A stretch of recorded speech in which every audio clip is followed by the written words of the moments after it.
Assalamualaikum warahmatullahi wabarakatuh. Apakah suara Waalaikum. saya terdengar? Ya, Kedengaran ya? ya. Alhamdulillah. Pas banget di sini baru mulai azan.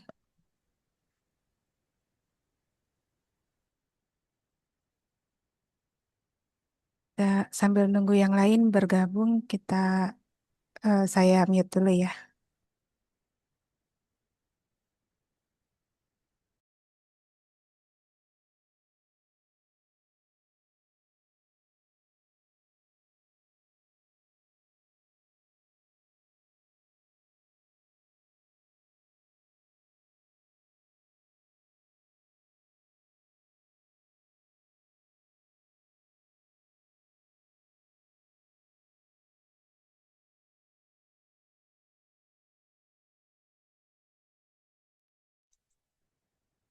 Assalamualaikum warahmatullahi wabarakatuh.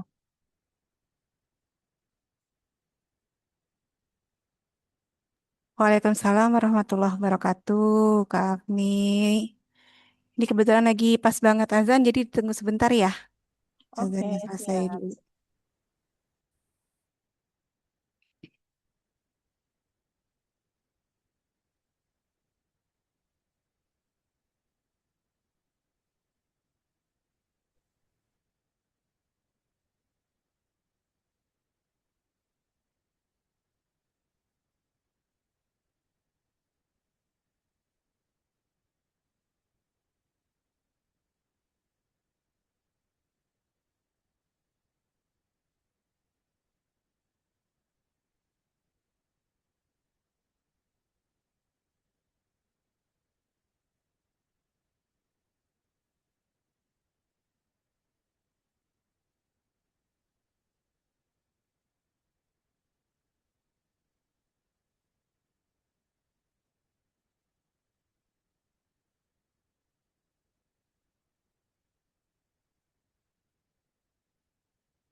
Baik, teman-teman, terima kasih sudah kita sama-sama menunggu azan Isya berlalu ya. Jadi kita bisa mulai acaranya sekarang. Malam ini kita akan mengadakan Zoom Healing kedua di bulan April dan diisi dengan sharing session dengan Kak Afni ya. Di sini sudah hadir Kak Afninya. Nanti akan menceritakan pengalaman hidupnya tentang mulai dari latar belakang mungkin apa mengutip sedikit masa lalu ya, masa kecilnya seperti apa, kemudian pengalaman yang saya tahu sekarang sedang memiliki karir sendiri, berkarir sendiri, yaitu jadi ya bisa dibilang kalau kita sekarang disebutnya entrepreneur lah seperti itu ya. Ya, baik teman-teman, kita sebelum mulai kita membaca doa dulu. Saya persilakan kepada teman-teman untuk mulai kita membaca doa sesuai dengan agama dan keyakinan kita masing-masing. Silakan.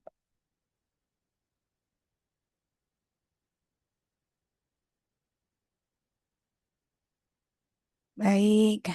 Nah, sekarang teman-teman, untuk acara malam ini, mungkin bagi teman-teman yang baru bergabung dari luar grup Sehat Ruang Hening atau baru pertama kali ikut di acara ini, sebenarnya ini adalah acara yang diadakan rutin 2 kali sebulan bersama-sama dengan teman-teman di grup Sehat Ruang Hening. Isinya sebenarnya mostly ya tentang kita healing bersama ya, healing nanti yang akan dibimbing oleh saya sedikit saja ya. Yaitu kita akan merelaksasikan tubuh dan pikiran kita dengan cara mengatur nafas dan enggan kita masuk ke dalam keheningan.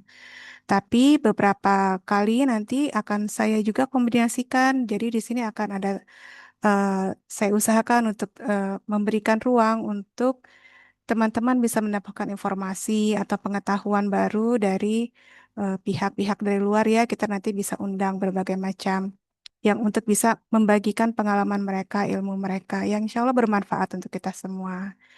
Nah, untuk kesempatan malam ini saya ditemani oleh Kak Afni. Jadi, Kak Afni ini adalah adik saya. Jadi, adik saya yang di sini ada dua. Yang pertama ini Caca Dede ya, ini adik saya juga. Kemudian ada Kak Afni juga, adik saya juga di sini. Ya, Alhamdulillah karena kita kami sama-sama tumbuh besar bersama dalam satu keluarga, satu rumah. Jadi apa yang mungkin nanti Kak Afni akan ceritakan itu kurang lebih menggambarkan masa kecil saya atau latar belakang saya juga. Jadi teman-teman di sini akan lebih mengenal saya juga dengan mengenal Kak Afni, saya sama akan mengenal saya juga lebih personal lagi seperti itu. Dan harapan saya kenapa ini kok saya tertarik banget pengen supaya Kak Afni ini bisa menceritakan pengalaman hidupnya ke teman-teman karena walaupun sebagai kakak saya melihat bahwa banyak sekali pengalaman yang pelajaran yang bisa diambil dari hidupnya karena sama-sama saya melihat bagaimana latar belakangnya dulu kan kami sama-sama saya dan Kak Afni ini sama-sama kuliah di Bandung gitu ya walaupun rentang waktunya berbeda gitu ya. Jadi sebagai anak yang anak kos itu terasa lah seperti apa ya pasti teman-teman juga paham ya. Jauh dari rumah. Rumah kami kan ada di Depok seperti itu. Kemudian bagaimana beliau jatuh bangun itu membangun apa bisnisnya sendiri, karirnya sendiri mulai jadi penulis, kemudian sekarang mengembangkan bimbingan belajar dari rumah. Ya, seperti itu teman-teman ya. Jadi ternyata bimbingan belajar itu nggak mesti kita punya ruang sendiri. Seperti itu. Kita nggak mesti loh punya yang namanya tempat khusus gitu secara fisikal. Kak Afni bisa loh mulai dari rumah sendiri seperti ini itu bisa. Asalkan kita mau dan ada kemauannya. Ya ada keinginan. Kemudian kita mencoba sedikit demi sedikit seperti itu ya. Insya Allah nanti kita akan dengarkan ceritanya dan mudah-mudahan mendapatkan banyak pengalaman yang berharga bagi teman-teman. Nah, untuk acara malam ini kita akan mulai dari materi dulu, kemudian nanti setelah itu teman-teman boleh tanya jawab dan nanti terakhir kita tutup dengan refleksi dan refleksi dan relaksasi hening sebentar aja. Berarti itu ya. Dan untuk selanjutnya kita langsung aja, saya langsung berikan kepada Kak Afni ruangnya untuk mulai berbagi sharing sessionnya. Silakan. Nah, terima kasih ya, Teh. Jadi, teman-teman semua ini saya manggilnya Teteh ya, karena kakak saya. Assalamualaikum warahmatullahi wabarakatuh. Halo semuanya. Saya senang sekali hari ini ya diundang untuk hadir, untuk berbagi cerita. Sebetulnya ini kayak sesi storytelling ya. Bercerita, mendengarkan cerita, berharap semoga ada manfaat yang bisa diambil. Sebelumnya saya ingin tahu dulu nih, teman-teman yang hadir di sini, ini domisilinya kira-kira dari mana aja ya? Boleh di kolom chat atau di chat boxnya itu cerita teman-teman nih dari mana aja, dari kota mana aja? Apakah ada yang dari Pulau Jawa, Pulau Jawa, luar Jawa seperti itu? Wah, Jakbar dekat ya. Wah, ada yang dari Amerika, Masya Allah. Ya, jauh ya, saya belum pernah ke sana. Oke, terima kasih ya yang sudah menanggapi dan menginformasikan. Masya Allah, ada yang dari Palu, Sulawesi Tenggara. Salam kenal semuanya ya, teman-teman semua. Di sini posisi saya tidak lebih baik, tidak lebih tinggi, tidak lebih hebat dari teman-teman semua. Kita semua sama-sama ya eh, makhluk yang Allah ciptakan dalam wujud manusia dengan tugas sebagai manusia yang diberi tugas sama Allah untuk beribadah sebanyak-banyaknya.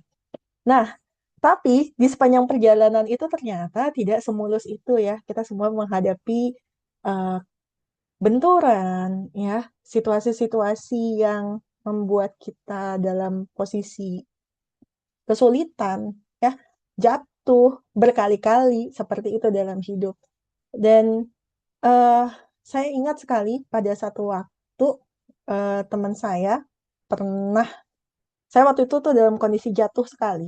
Jadi ibu mertua saya almarhumah berpulang. Saat itu dalam posisi beliau berpulangnya dalam posisi cuci darah.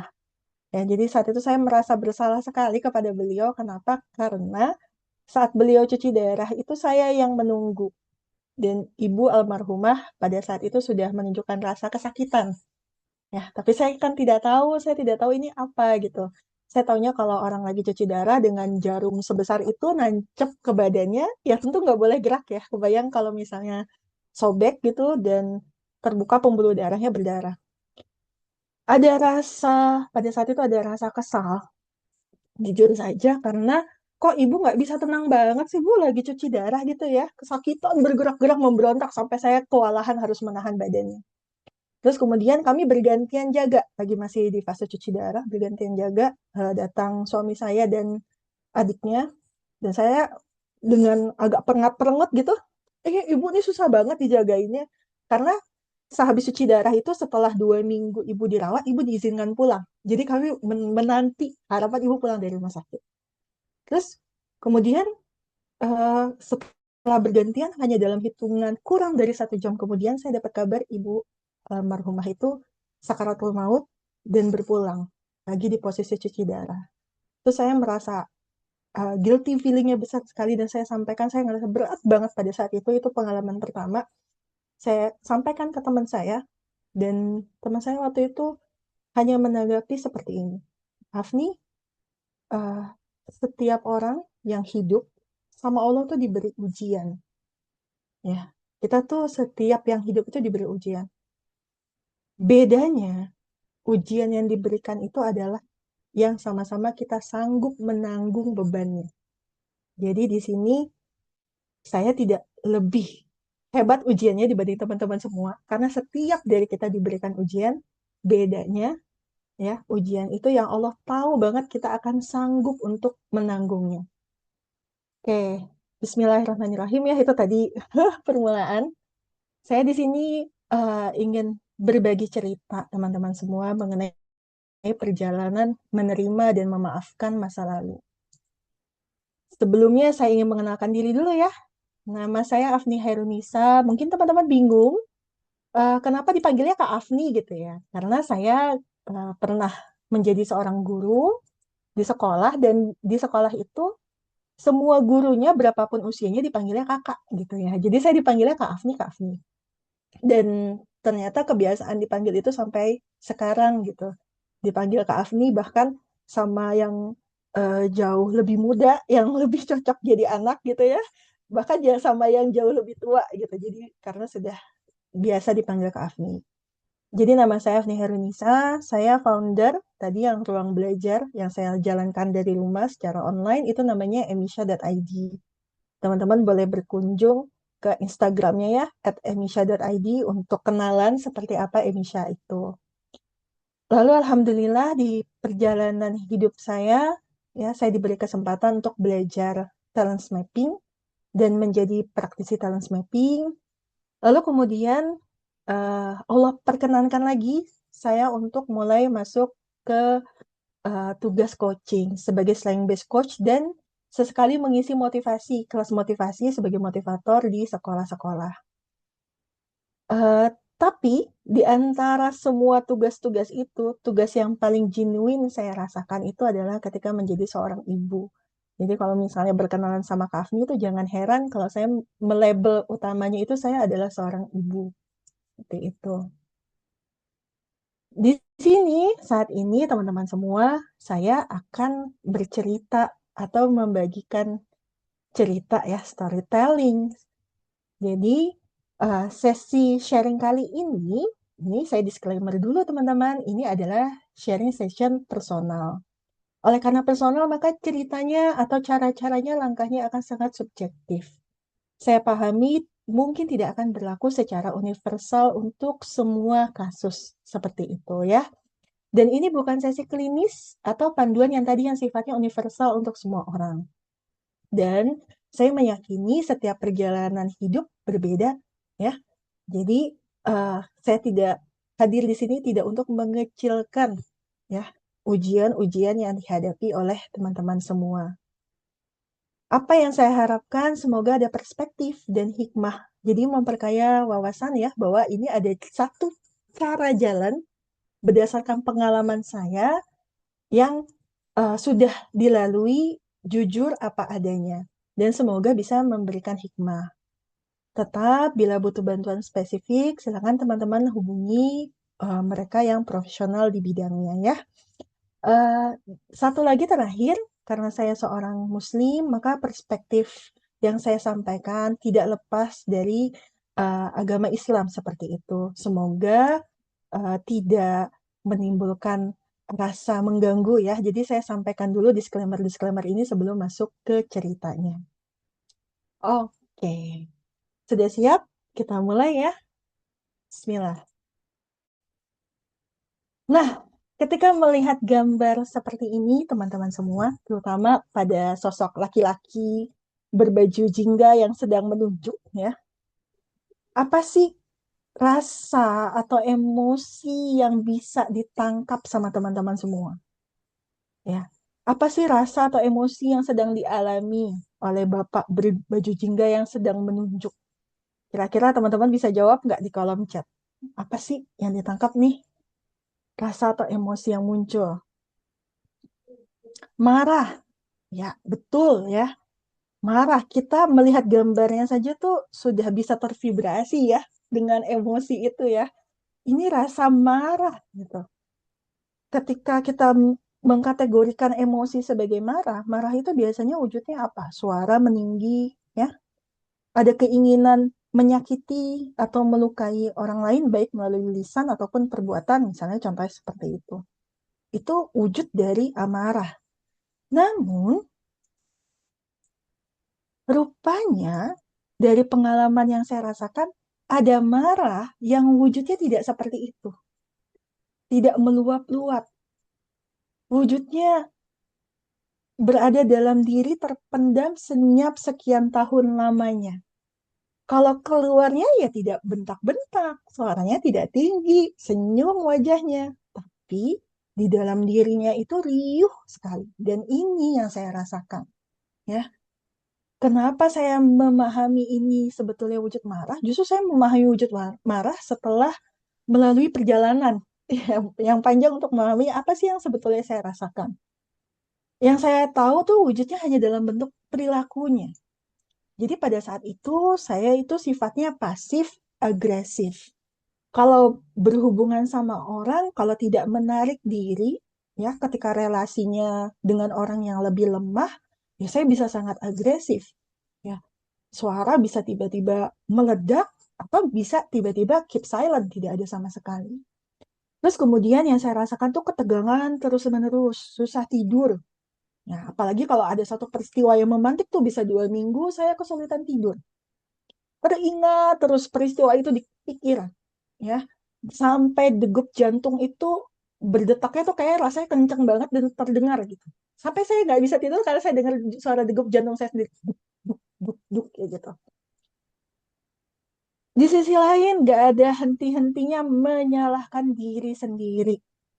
Ya, semua failure, kegagalan itu karena ujung-ujungnya muaranya pasti karena saya. Saya yang salah. Saya yang memang suatu kesalahan dalam kehidupan ini. Ya, menyalahkan diri sendiri berujung pada merasa tak berdaya. Jadi ketika menghadapi berbagai problem, saking merasa tak berdaya itu, tentu pikiran-pikiran yang muncul apa? Kayaknya saya nggak bisa deh ngadepin ini. Mungkin kalau saya lompat hari ini dari, waktu itu saya tinggal di apartemen. Kalau saya lompat hari ini dari balkon, semua urusan selesai.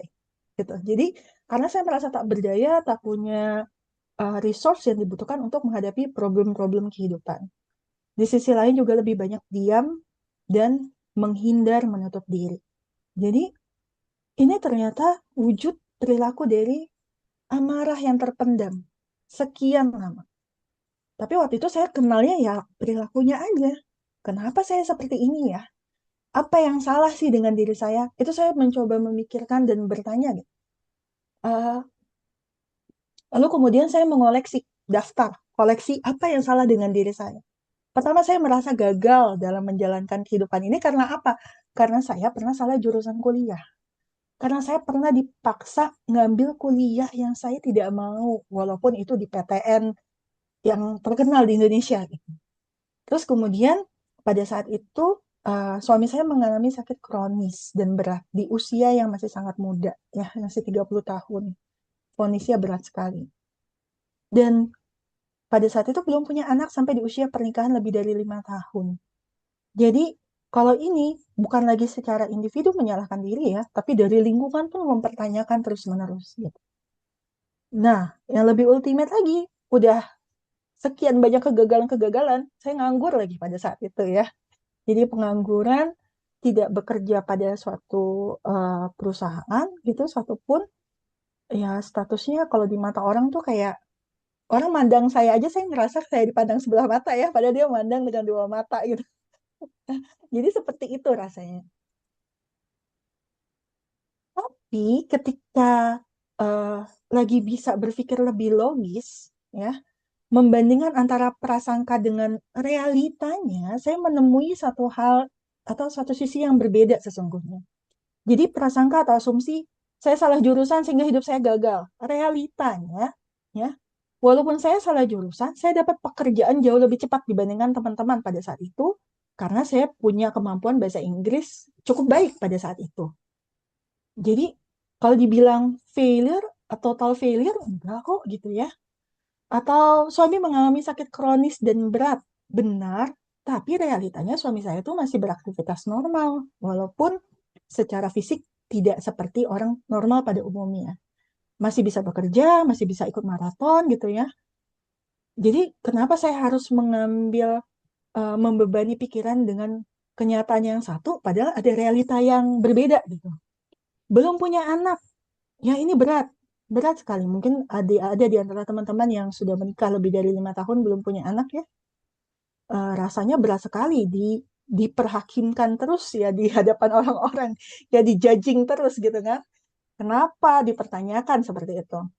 Tapi realitanya ketika saya belum punya anak itu, wah, saya tuh bisa bebas traveling kemana-mana, liburan berdua, menikmati waktu.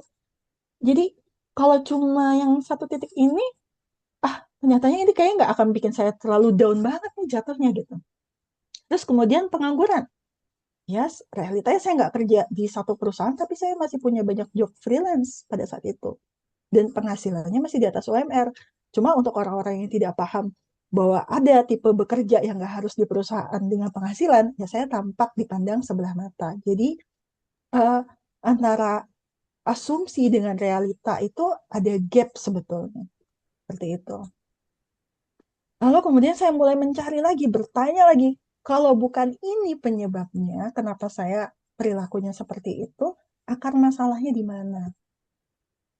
Dan menyadari ini, menyadari ini tuh karena dipantik oleh satu peristiwa, ya, ketika saya saat itu dibandingkan dengan orang lain. Kan tadi sudah ada list daftar kegagalan saya ya.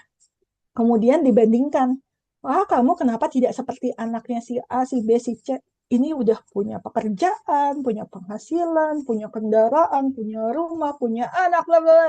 Di situ saya merasakan luapan amarah yang demikian besar. Itu saya baru menyadari, jangan-jangan ini bukan sumbernya, ini bukan yang terjadi saat ini. Ada luka di masa lalu yang jadi penyebabnya. Dan setelah dikulik, ini saya sensor. Berarti saya tidak mendetailkan ya lukanya itu seperti apa. Tapi pada dasarnya intinya ada problem dengan pengasuhan orang tua dahulu. Ya, jadi teman-teman mungkin ada yang merasa relate, memiliki luka pengasuhan. Ya, inilah apa yang pernah saya alami. Dan ketika itu terkait dengan luka pengasuhan, saya mencoba mencari celahnya, ya, mencari celahnya. Seperti tadi kalau suami sakit, tapi masih bisa begini, belum punya anak tapi masih bisa begini. Tapi begitu itu bicara mengenai luka pengasuhan, saya seperti nggak bisa ketemu celahnya.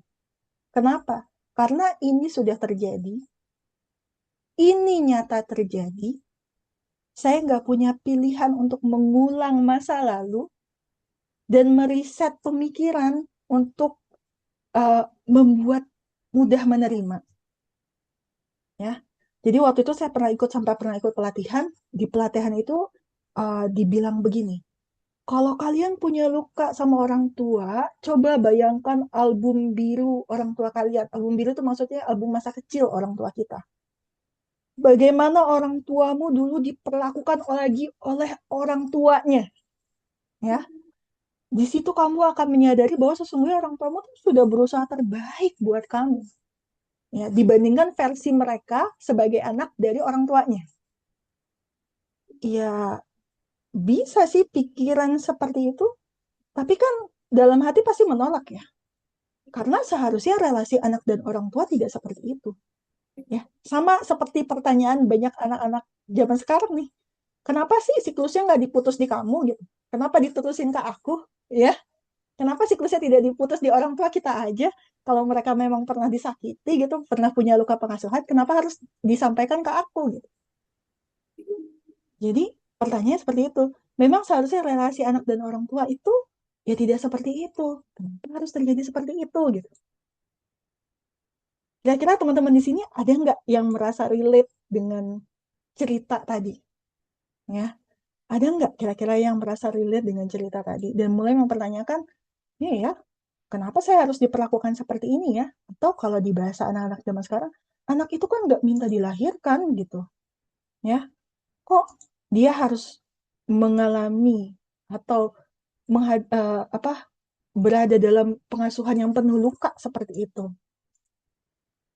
Wah, ini ada nih ya, saya oke. Baik.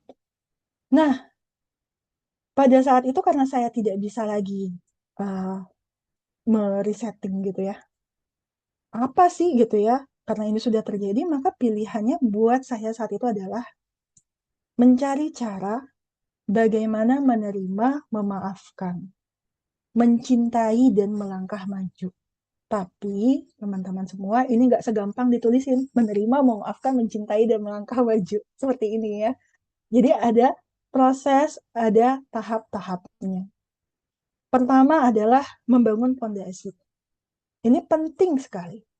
Buat saya harus ada alasan yang kuat kenapa saya melakukan ini.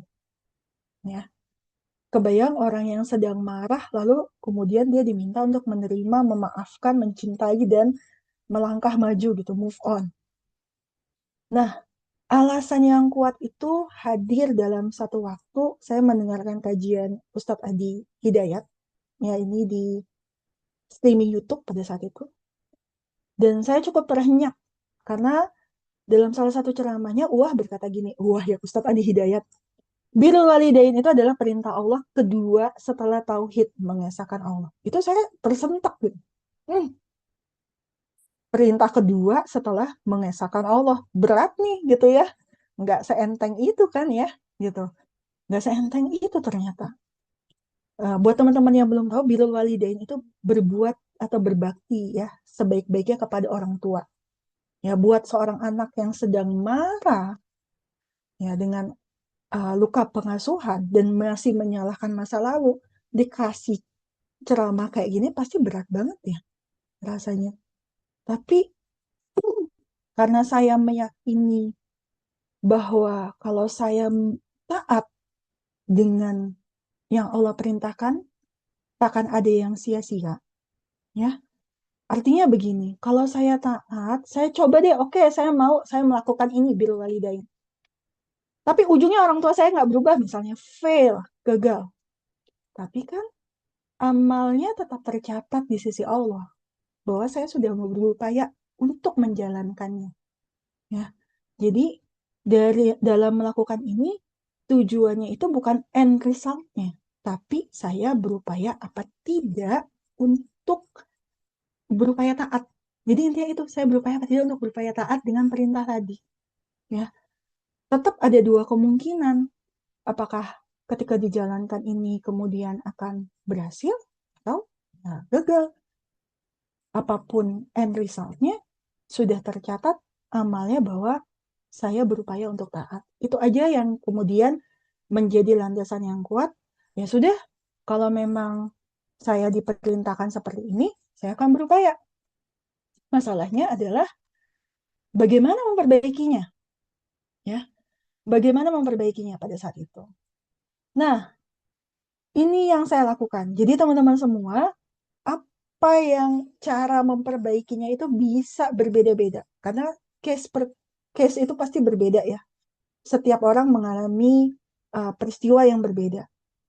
Pada saat itu, kondisi saya adalah eh, hampir tidak berkomunikasi dengan baik dengan orang tua. Jadi mungkin teman-teman ada yang masih nelfon sebulan sekali, kirim SMS sebulan sekali. Saya ingat ya, saya pernah merantau ke Surabaya, 3 bulan pun saya tuh nggak ada nelfon, nggak ada SMS sama sekali ke orang tua. Ya, jadi dan saya ngerasanya nggak ada masalah apa-apa gitu ya, nggak perlu berkomunikasi juga gitu. Maka memperbaiki komunikasi ini menjadi salah satu hal yang krusial pada saya pada saat itu. Tapi gimana mau memperbaiki komunikasi ketika tidak ada jembatan rasa yang terbangun? Kita kan mau berkomunikasi sama orang dengan orang-orang yang kita percaya, kita senang gitu ya. Ini mau gimana mau menjalin komunikasi? Maka pada saat itu saya hanya membuat satu aturan. Saya sebutnya the golden rules, tapi ini golden rules buat saya ya, bukan buat orang lain mungkin berbeda. Tapi intinya saya membuat satu pakem, satu aturan yang jelas ke diri saya sendiri. Pertama, melakukan panggilan telepon tiap 3 hari sekali, walau hanya menanyakan kabar. Ini contohnya. Jadi, belum ada rasa tuh yang terbangun, belum ada perasaan urgensi untuk menelpon, tapi ya udah telepon karena udah ada aturannya. Kayak gitu. Mengobrol setidaknya 30 menit tiap bertemu. Entah mau ngobrolin apa, kalau walaupun misalnya cuma pasif, ngedengerin, iya, iya, iya, ya udah jalanin aja. Terus ini yang saya lakukan ya, mengirimkan uang setidaknya pada tanggal 8 setiap bulannya. Ini sampai ditulis di buku Golden Rule saya. Ya, jadi teman-teman ada aturan yang jelas dan saya dimudahkan dengan sekedar, ah ya udah, ini kan follow the rules. Saya bukan karena ingin nyenengin hati siapa-siapa. Karena kan responnya kita nggak tahu ya. Bisa jadi responnya orang tua senang atau responnya malah jadi tidak senang gitu. Nah, kalau tidak senang, kalau tanpa aturan, ya udah kalau karena mengharap respon, ya udah bisa berhenti di tengah jalan. Tapi karena ini ada aturan yang jelas, ya udah kita follow the rules seperti itu. Itu yang saya lakukan.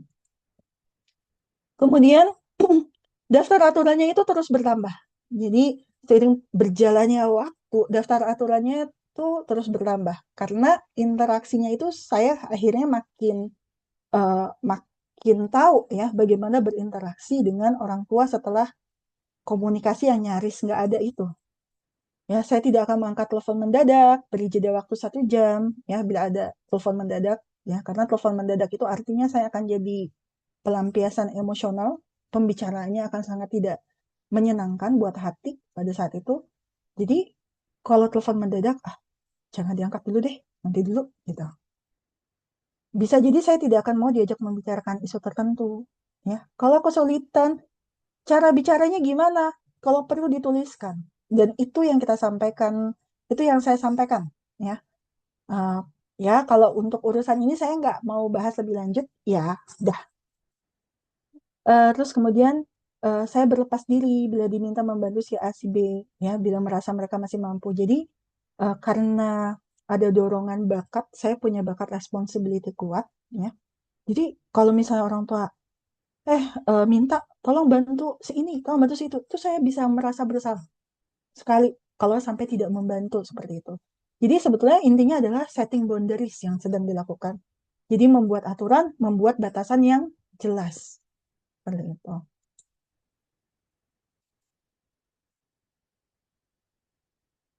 Nah, berapa lama? Nah, ini pertanyaannya. Berapa lama ini berlangsung? Masya Allah ya. Saya sih kalau merunut ke belakang itu lebih dari 10 tahun rasanya. Jadi bukan 3 bulan, terus kemudian kita langsung berjaya. Dalam artian lebih dari 10 tahun itu prosesnya jatuh bangun. Ada fase di mana saya rasanya nggak sanggup dan saya ingin menjauh dulu sebentar, itu yang saya lakukan. Tapi kemudian mendekat lagi, Oh ya, ya. ya, sebentar, sebentar, Jadi sebentar. nggak selalu harus dalam fase apa? Dalam fase yang bagus terus gitu, state-nya ya. Dalam fase emosi yang stabil terus. Enggak, ada saatnya jatuh, ya sudah, saya menjauh sebentar. Nanti setelah lebih ringan kondisi emosionalnya dan saya yakin saya jauh lebih kuat, baru saya mendekat lagi. Jadi prosesnya seperti itu jatuh bangun selama lebih dari 10 tahun. Ya, jadi teman-teman, apa sih yang terjadi kemudian?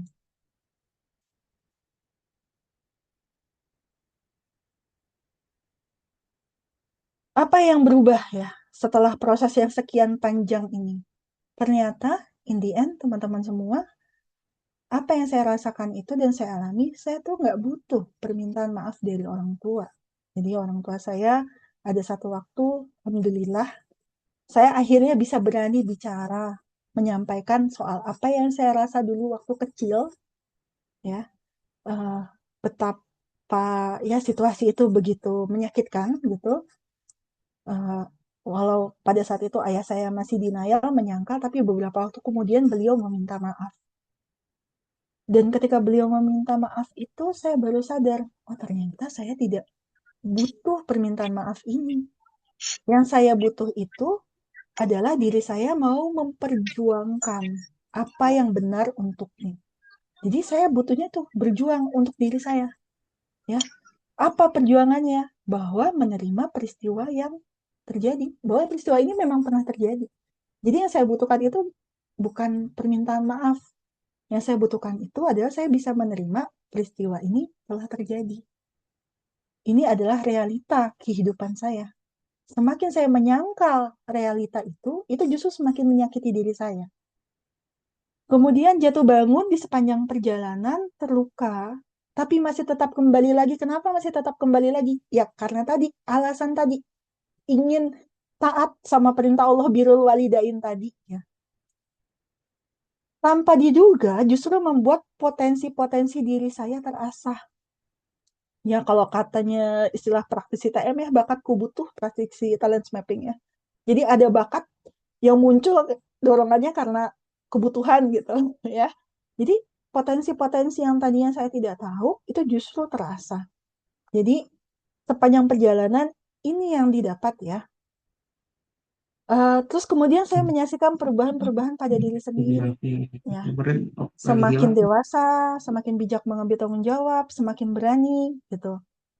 Dan berubah dari pola komunikasi yang pasif agresif karena sibuk tadi mencari zona nyaman dan aman sebetulnya ya, menjadi asertif. Jadi bisa semakin asertif dalam berkomunikasi. Jangankan ke orang lain, ya. Karena ke orang tua yang saya hampir tidak mau memutus komunikasi karena saya saking tidak mau bicaranya ya. Kalau saya bicara nanti disangkal, disalahkan, itu bisa berubah pola komunikasinya menjadi asertif. Maka jauh lebih memudahkan diri saya ketika menghadapi orang lain, ya. Karena apa? Karena ekspektasi saya akan respon itu jauh kalau ke orang tua itu jauh lebih tinggi daripada ke orang lain. Seperti itu. Jadi ketika saya bisa asertif ke orang tua, alhamdulillah saya dimudahkan untuk bisa lebih asertif kepada orang lain. Terakhir, apa yang berubah semakin meyakini kebenaran pada perintah Allah, yaitu birrul walidain. Ya, banyak pintu-pintu kebaikan yang dibuka sejak bertekad menjaga niat ini. Makanya saya bilang perjalanan ini adalah perjalanan yang lama dan panjang. Tapi di sepanjang perjalanannya Allah tuh membukakan banyak pintu-pintu kebaikan karena ketaatan tadi. Entah itu ditawarkan pekerjaan, kesempatan usaha, terus kemudian saya berkenalan dengan talent mapping pada saat itu dan belajar mengenal diri. Saya kemudian memiliki komunitas yang suportif dan bisa mampu meluaskan manfaat diri. Tujuannya untuk mewujudkan kehidupan itu tidak sekedar hidup, tapi hidup yang bermakna, a meaningful life, seperti itu. Pertanyaannya adalah bagaimana kita bisa istiqomah sepanjang waktu yang panjang tadi ya. Kalau di pengalaman saya tadi kan 10 tahun ya prosesnya. Ya, pertama istiqomah tadi ada caranya yang menyadari di saya ya bahwa perjalanan ini adalah wujud patuh pada perintah Allah. Maka pasti akan ada ujian di sepanjang perjalanan. Nah, jadi ketika saya ditanyakan gimana bisa sih istiqomah di situasi dan kondisi yang selalu jatuh bangun, ya karena niatnya ini kita mau patuh sama perintah Allah. Ini adalah wujud ibadah sesungguhnya.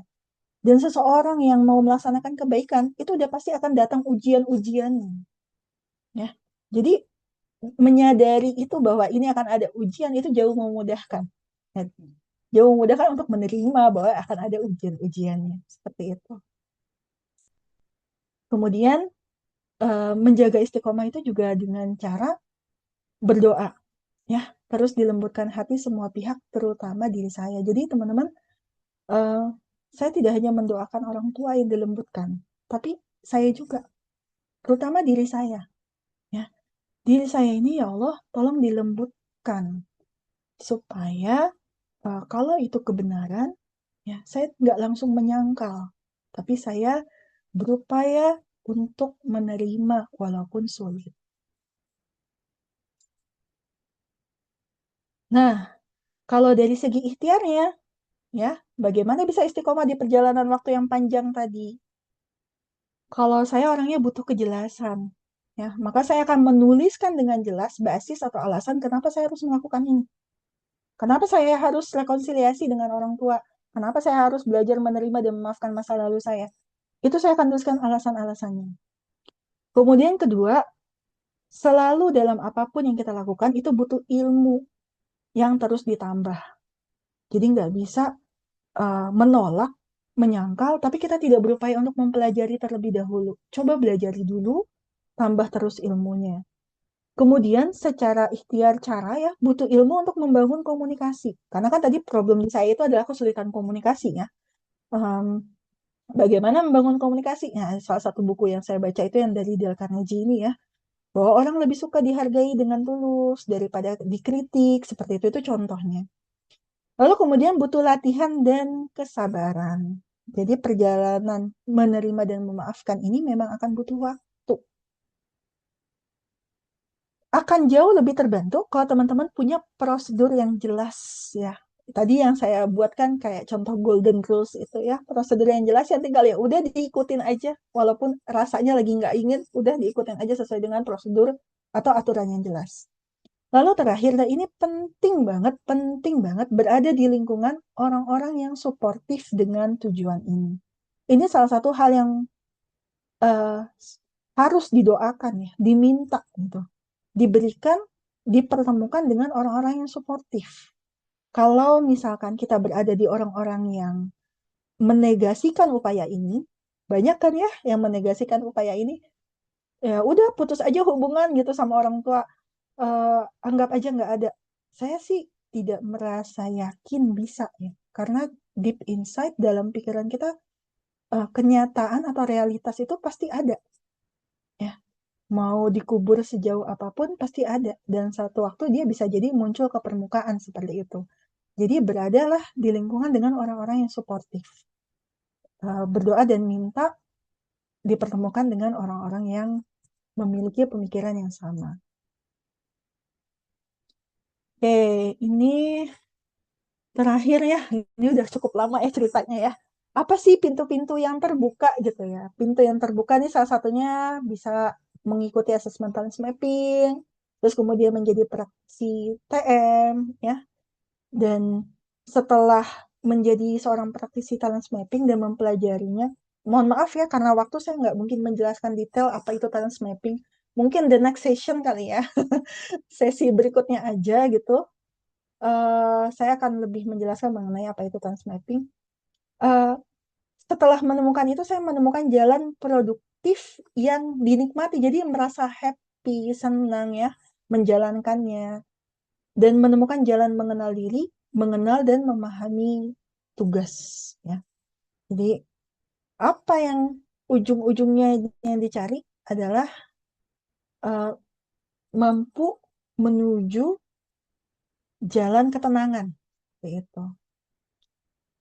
Nah, salah satu pintu yang terbuka lainnya adalah setelah menjadi praktisi trans mapping, saya jadi memahami respon alami yang menjawab tanya ya, mengapa versi terluka saya tuh begini wujudnya. Jadi kalau di sini kan ada kakak-kakak saya ya, kalau ditanya mungkin beliau-beliau ini wujud lukanya tuh beda-beda gitu ya. Kakak saya wujud rasanya tuh beda dengan apa yang saya rasa. Yang saya rasa wujudnya seperti ini. Ada apa? Ternyata itu didorong bukan cuma karena peristiwanya, tapi didorong oleh diri saya, ya, bakat diri saya apa adanya gitu. Jadi nanti kalau misalnya kita belajar talent mapping itu bisa memahami dorongan-dorongan bakat itu dan responnya seperti apa. Jadi intinya suatu peristiwa itu bisa jadi sama dialami.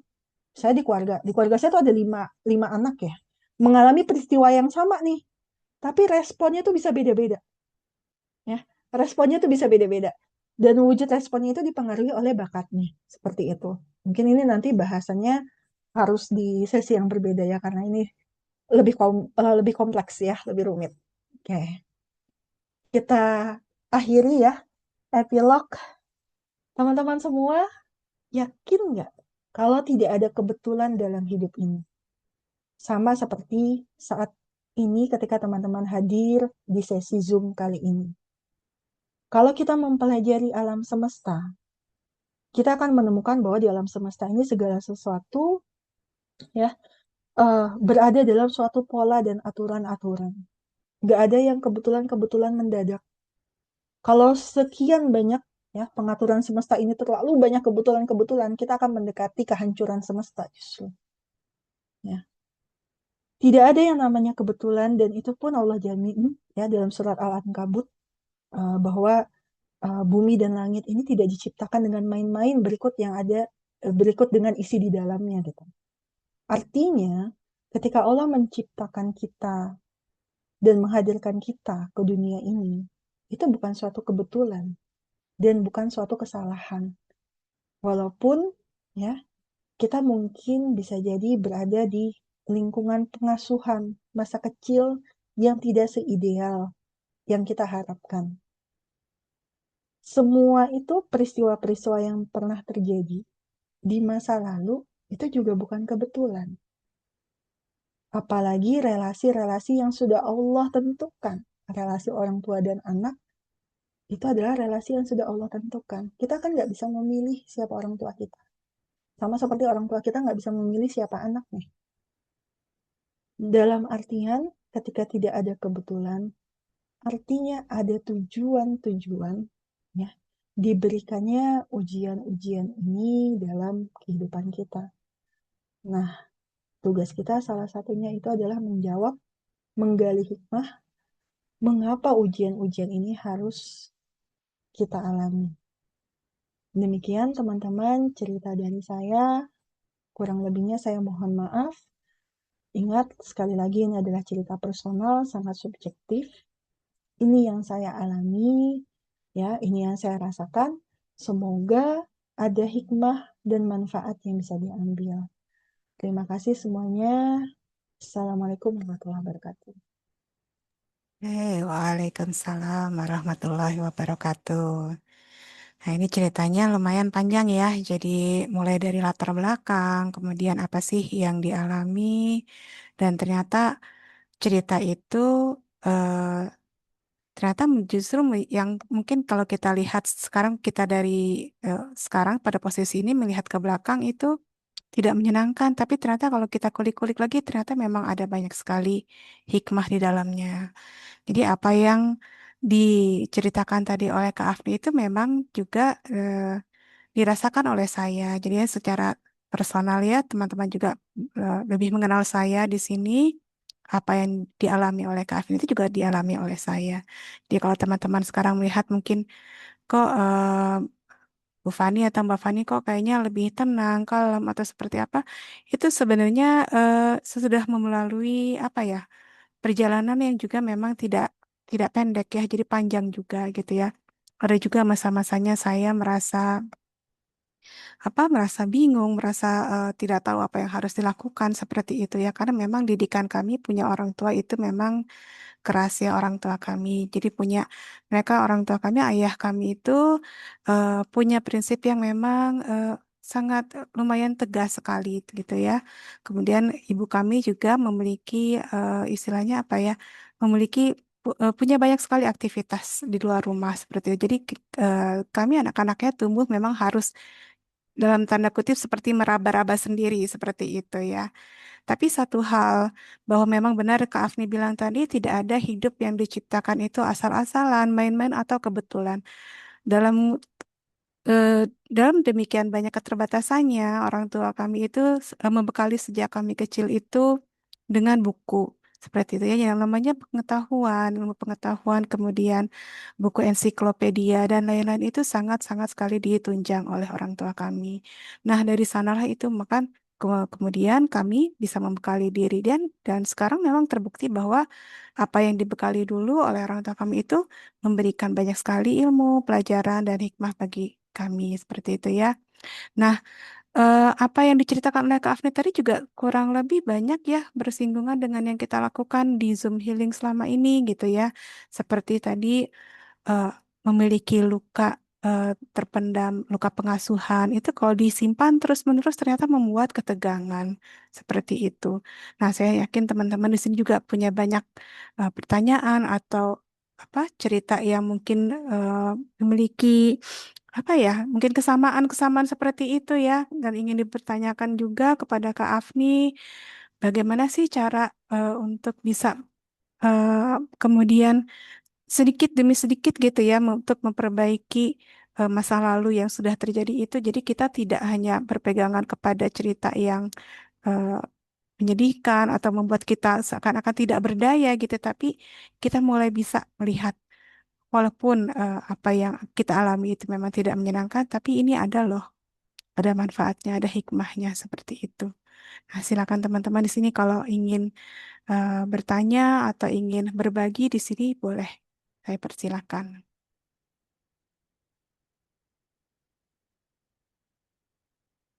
Silakan kalau boleh di chat boleh atau di langsung menyalakan audio boleh.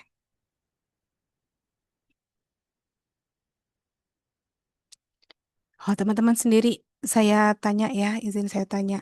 Eh, Hubungan dengan orang tua selama ini seperti apa? Apakah memiliki juga luka pengasuhan seperti itu atau gimana?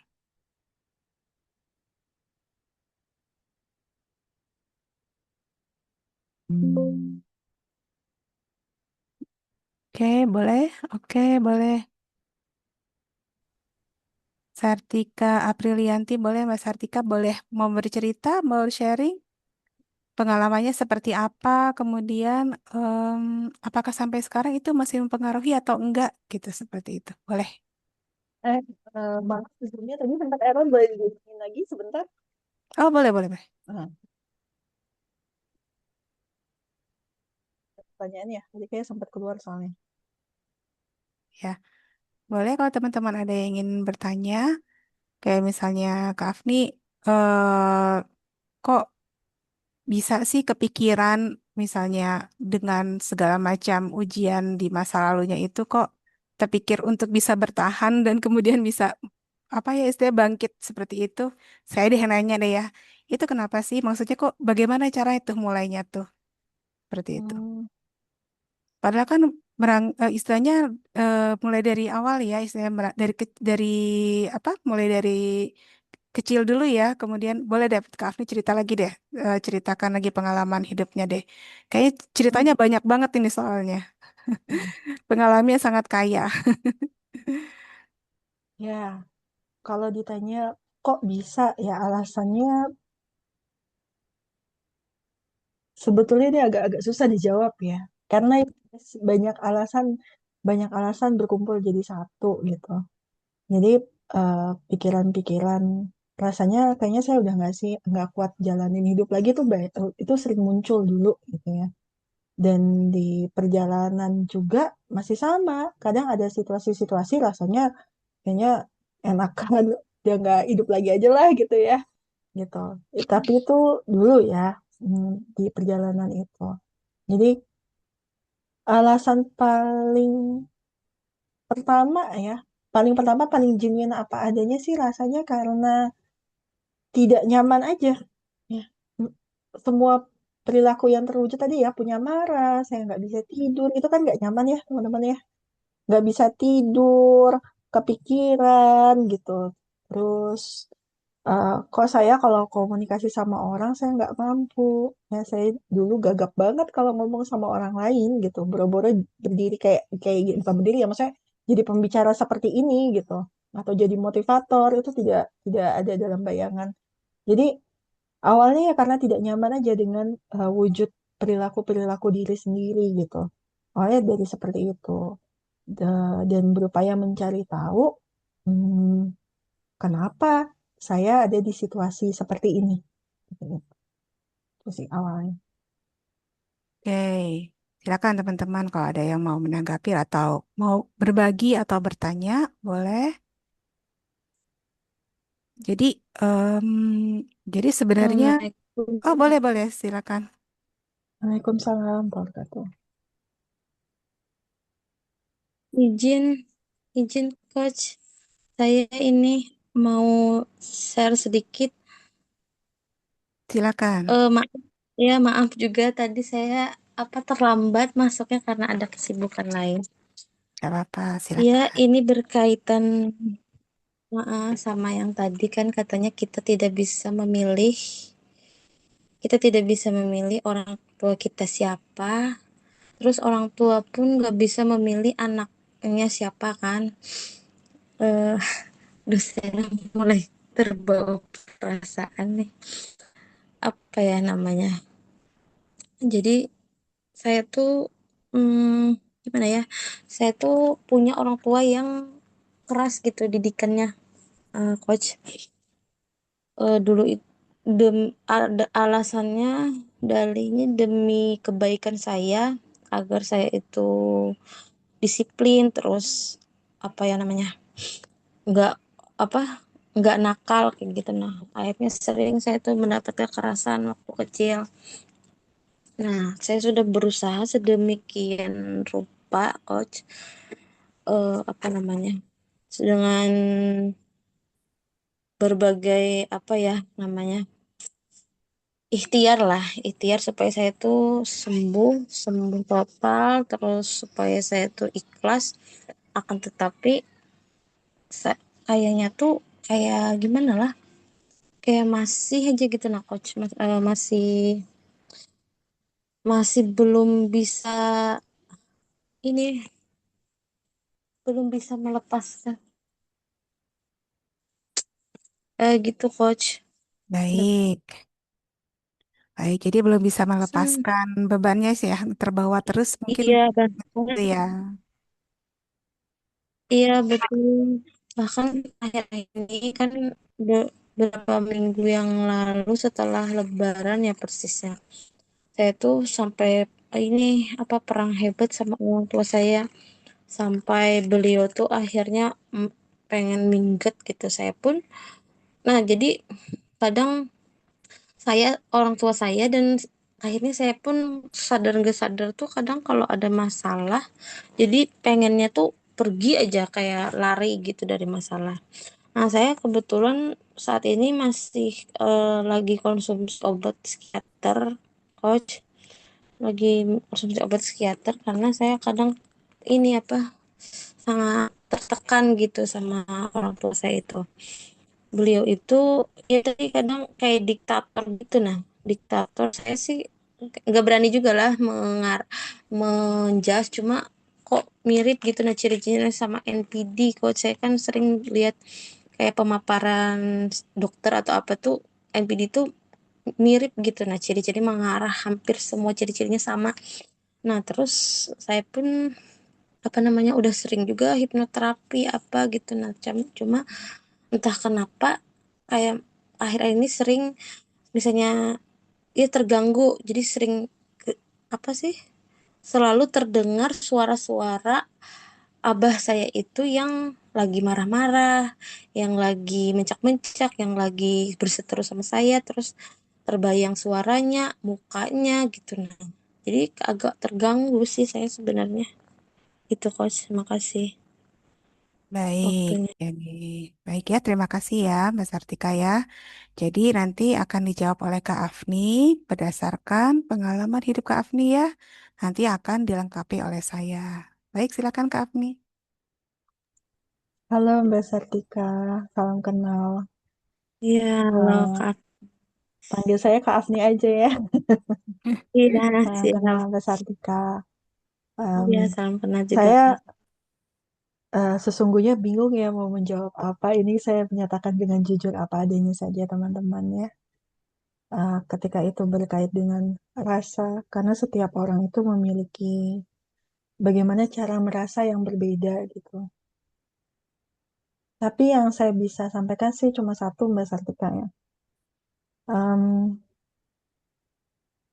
memang perjalanan ini ya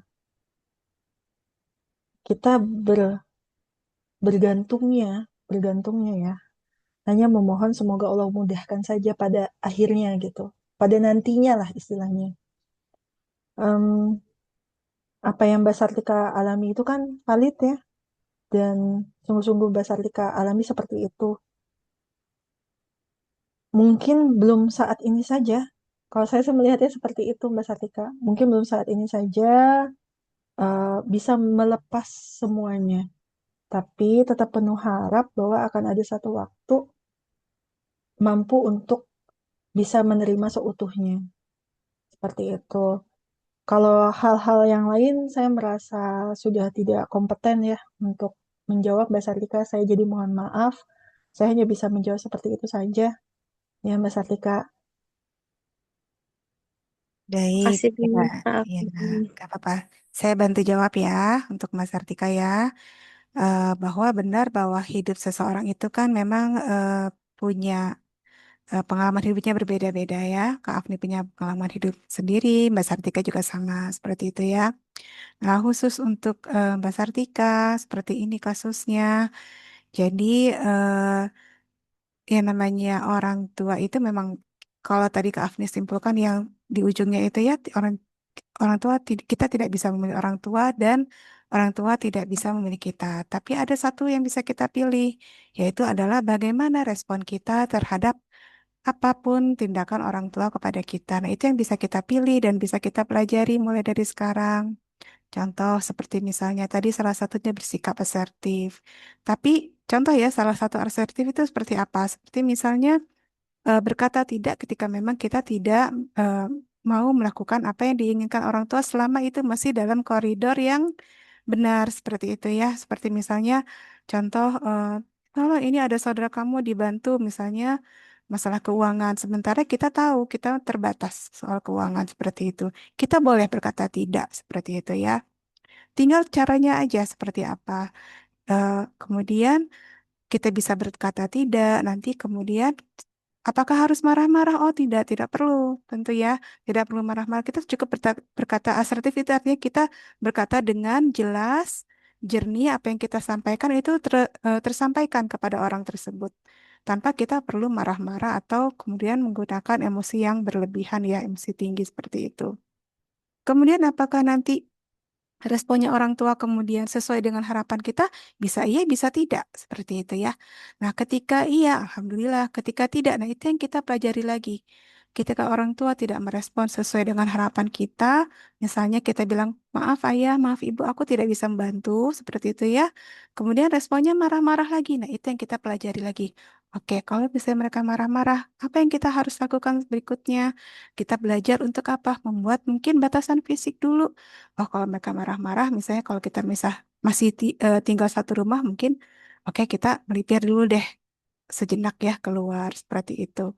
Tapi memang hal-hal yang seperti itu kita harus pelajari ya. Hal-hal yang seperti itu kita harus pelajari pelan-pelan dan itu pun dilakukannya perlahan-lahan. Dan kita juga harus apa ya? Kita juga harus mulai mempertimbangkan yang namanya keselamatan fisik kita juga. Seperti itu. Kalau misalnya memang keselamatan fisik kita itu terancam, coba mulai dari sekarang kita cari tempat-tempat atau orang-orang yang kita bisa kemudian mendapatkan dukungan atau perlindungan dari mereka. Mungkin itu kepada saudara, mungkin kepada uak, tante, seperti itu ya, om, seperti itu. Itu kita bisa minta tolong. Kita bisa minta perlindungan kepada mereka, seperti itu. Karena namanya memang namanya orang tua itu juga kita sudah memberikan pengertian kita sudah memahami dan menyadari bahwa mereka punya latar belakang sendiri itu pun sudah cukup ya. Jadi sampai segitu kita sudah cukup, itu sudah cukup baik bagi diri kita. Oke, orang tua saya bersikap seperti ini, kemudian memiliki sifat yang keras seperti itu. Mungkin mereka dididik dengan keras juga oleh orang tuanya. Sampai situ saja sudah kewajiban kita seperti itu sudah istilahnya kita sudah cukup menyadari sampai situ itu sudah baik ya, seperti itu. Kemudian nanti yang kita lakukan selanjutnya adalah respon kita bagaimana terhadap apapun sikap atau tindakan atau kata-kata orang tua kita. Itu yang kita pelajari terus, seperti itu. Dasar Ika, apakah bisa menjawab? Ya, saya saya mau resapi sama saya cerna, Coach. Terima kasih banyak. Mm-mm, iya, Semoga saya bisa lebih memahami karakter beliau. Oke, terima kasih banyak. iya, baik. Mbak Sartika, boleh saya tambahin sedikit ya? Ini saya menyampaikan sebagai seorang praktisi talent mapping ya dari apa yang saya pelajari. Tadi kan dibahas mengenai respon. Nah, setiap orang itu sesungguhnya memiliki respon yang beragam atas satu peristiwa dan itu didorong oleh uh, bakat dan pengalamannya dan pengetahuannya seperti itu. Jadi uh, pengertian bakat ini saya jadi jelaskan dulu sebentar ya teman-teman. Bakat itu adalah pola pikir, pola rasa, dan pola perilaku yang alami, spontan, dan apa adanya. Dalam hal ini, sesungguhnya peristiwanya benar terjadi ya di alam sama Mbak Sartika. Namun, ada hal yang lebih penting ya daripada perubahan pada sosok orang lainnya, yaitu adalah perubahan bagaimana diri kita merespon. Nah, perubahan diri kita merespon itu kita harus menyadari secara alami, saya ini tipikalnya akan merespon seperti apa, seperti itu. Jadi, yang tadi terakhir saya mungkin belum menjelaskan jauh lebih panjang ya, karena ini akan panjang lagi penjelasannya. Jadi saya ambil satu contoh aja ya, teman-teman semua. Saya punya bakat namanya itu significance squad. Significance squad ini tipenya itu kalau dia tidak dewasa tuh mudah terluka ketika tidak diapresiasi. Ya, dan dalam pikiran itu rasanya itu saya tidak dihargai terus oleh eh, semua pihak. Jadi nggak cuma di orang tua, tapi terutama di orang tua tuh lukanya besar sekali.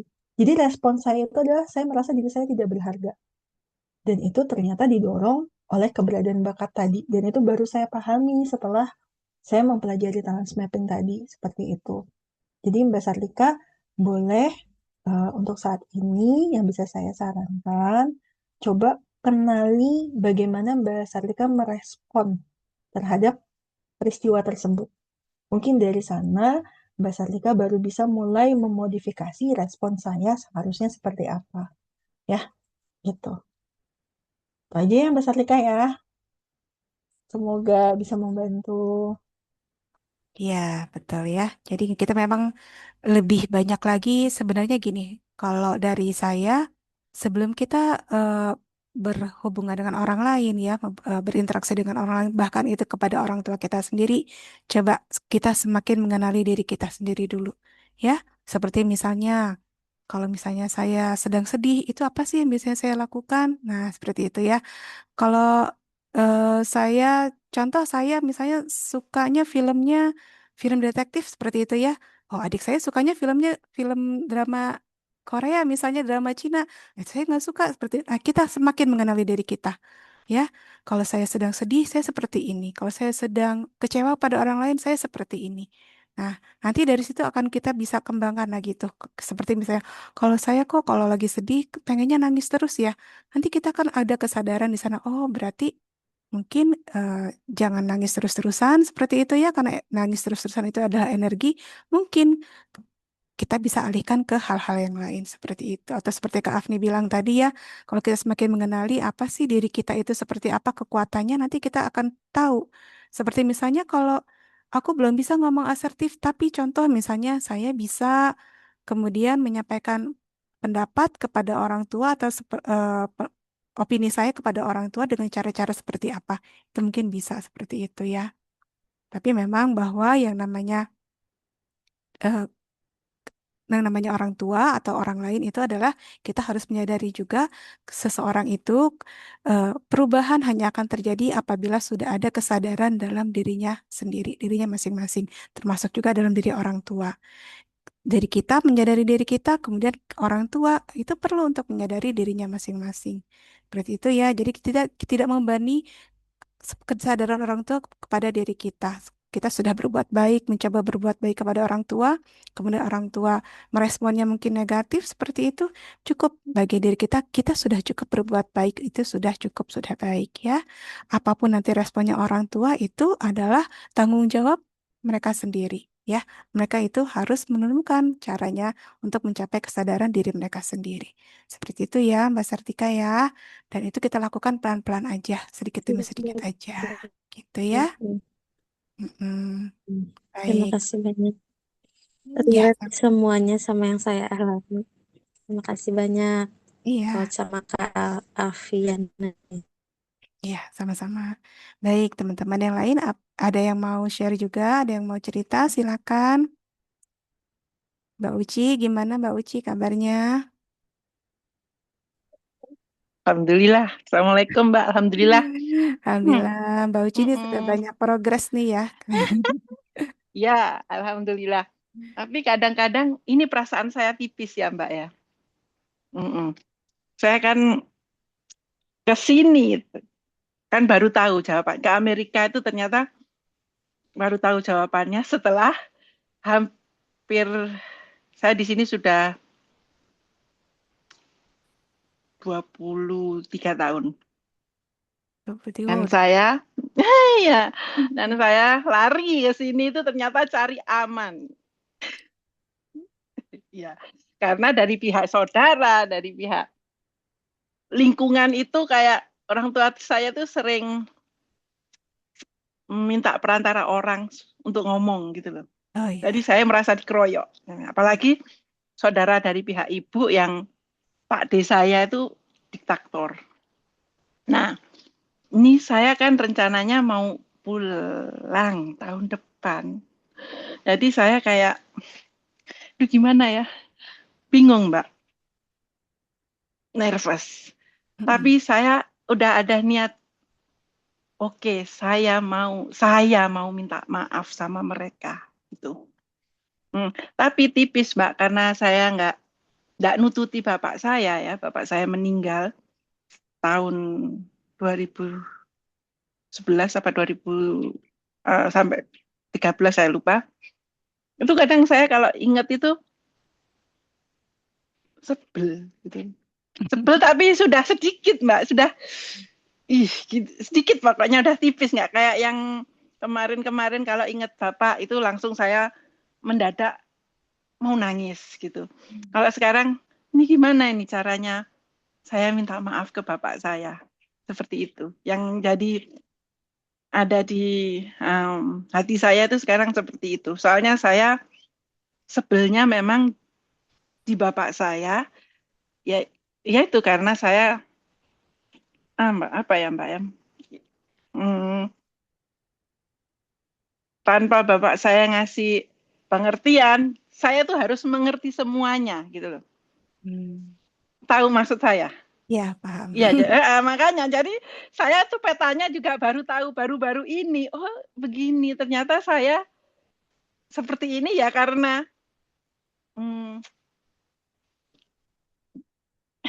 nggak boleh sebenarnya nyalain orang tua, tapi Apa? Ya, ya. iya. Mm-mm. Jadi ya itu saya ini gimana ya? Saya minta maafnya sama bapak gimana gitu aja. Heeh.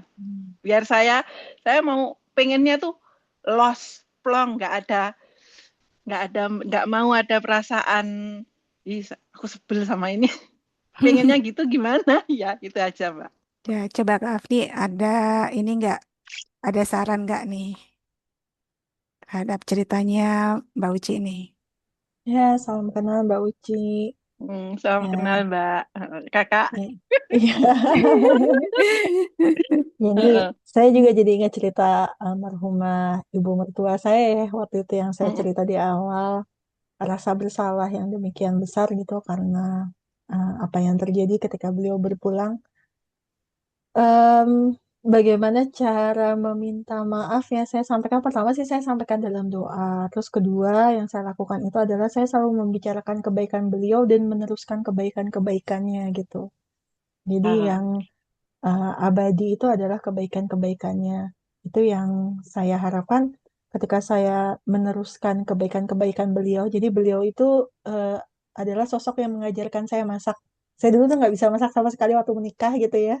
Beliau yang mengajarkan saya mm, masak, dan setiap saya masak itu saya ingat em, selama masakan-masakan tertentu ya, masakan Padang gitu, masakan Minang, saya ingat ini ibu mertua nih yang mengajarkan gitu, dan sambil saya mendoakan, ya Allah, semoga ini jadi amal kebaikan beliau gitu, yang ah, diteruskan kebaikannya untuk diri saya dan juga orang lain yang menikmati hidangan ini seperti itu.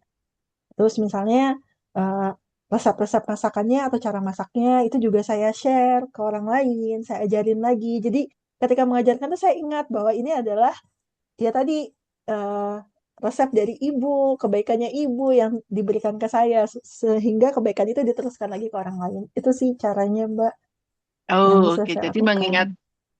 mengingat kebaikan ya, Mbak ya. Iya, mengingat dan Mm-mm. meneruskan kebaikan-kebaikannya sehingga jadi manfaat yang lebih besar. Oke, ya. Terima kasih. Bapak saya banyak ngasih nasihat, tapi contohnya enggak. Ada sam nasihatnya dia itu masuk ke saya. Oh ya ini. Tapi ketika saya ingat lagi itu, tapi kenapa aku dikasih contoh yang seperti itu gitu?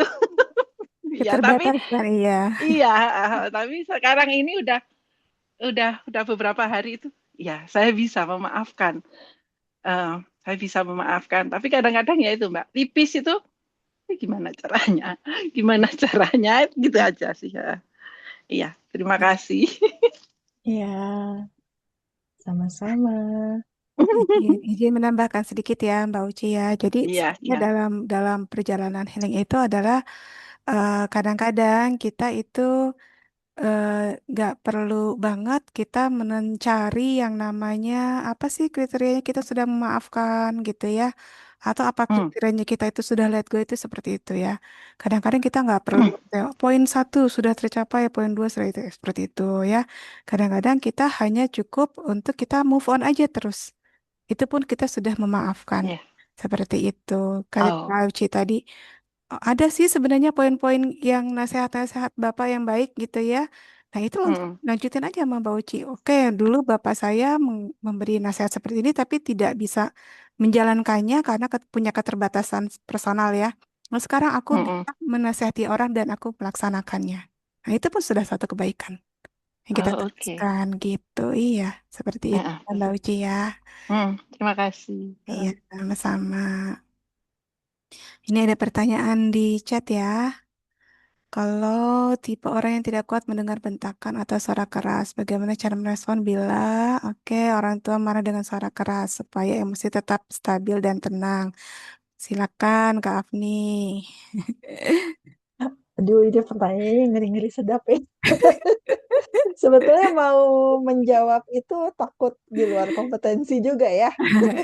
Pengalaman Tapi aja deh, pengalaman. ya, karena setiap orang beda-beda ya. Kalau Mm, aku itu eh, sebetulnya tidak terlalu bermasalah dengan suara bentakan gitu atau suara keras ya. Tapi buat orang-orang yang kalau di bakat itu bahasa bakat punya empati kuat, nah itu rasanya tuh cepat tervibrasi gitu ya.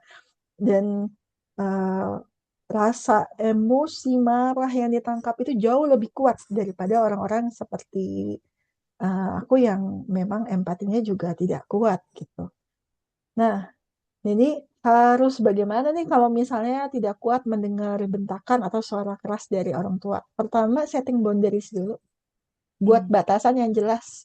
Kalau memang orang tua bersuara keras, nah setelah setting boundaries itu ya, setting boundariesnya dengan aturan yang jelas.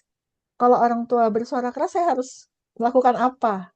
Buat prosedur yang jelas. Satu, saya misalnya pergi, tidak berada di ruangan yang sama, itu contohnya. Kedua, misalnya, kalau itu telepon, saya akan bilang dengan tegas, udah ya, jangan ngomong dulu, ini bukan situasi, ini bukan saat yang tepat, misalnya seperti itu gitu ya. Jadi setting boundaries dengan aturan-aturan yang jelas, dibuat dengan permisalan-permisalan di situasi-situasi tertentu gitu ya. Situasi kalau dalam satu ruangan akan seperti apa, kalau lagi di kendaraan seperti apa, kalau di telepon seperti apa, dan kita bisa menyiapkan. Jadi kalau misalnya aturannya udah jelas gitu ya, kalau kita perkirakan, wah ini kayaknya kita akan berada di situasi seperti itu, kita lebih bisa siap seperti itu. Eh, Bagaimana cara merespon bila orang tua marah dengan suara keras? Respon pada saat itu supaya emosi kita bisa tetap stabil dan tenang. Oke. Pertama itu kan ada dua hal ya. Pertama setting boundaries dengan aturan yang jelas. Yang kedua adalah bagaimana kita mengambil ownership atau tanggung jawab dari perilaku orang tua. Itu penting. Bahwa ketika orang tua membentak dengan suara keras, ya, kesalahannya ada di beliau, bukan di anak. Ya, karena apa? Karena itu adalah respon yang salah. Jadi butuh kesadaran. Bahwa ketika orang tua melakukan marah-marah, seandainya kita melakukan sebuah kesalahan ya, kesalahan. Tapi biasanya kalau udah dewasa, mungkin ada kesadaran ya mana yang salah, mana yang tidak gitu ya. Bisa jadi bukan kesalahan yang fatal, tapi di mata beliau ini adalah kesalahan sangat besar, mengusik egonya gitu. Terus kemudian marah-marah, ya, sadari bahwa respon itu salah, respon orang tua itu salah pada saat itu. Ya, jadi bukan kesalahannya bukan di saya. Ya. Dengan begitu, kita yang bisa memilih apakah respon tersebut harus melukai saya atau tidak. Karena ketika beliau marah, kesalahannya ada di beliau gitu ya. Nah, saya atau ada orang lain, misalnya nggak usah orang tua lah. Saya takutnya jadi jelekin orang tua kita ya. Misalnya orang lain gitu, marah-marah ke kita gitu ya. Nah, respon amarahnya dalam wujud perilaku seperti itu salah ya. Dan kita bisa memilih saya akan terluka karena kesalahannya atau tidak. Jadi disadari dulu gitu, bahwa itu bukan respon yang benar, itu bukan respon yang tepat. Sehingga kita bisa memilih pilihan, oh saya akan terluka atau tidak terluka. Seperti itu.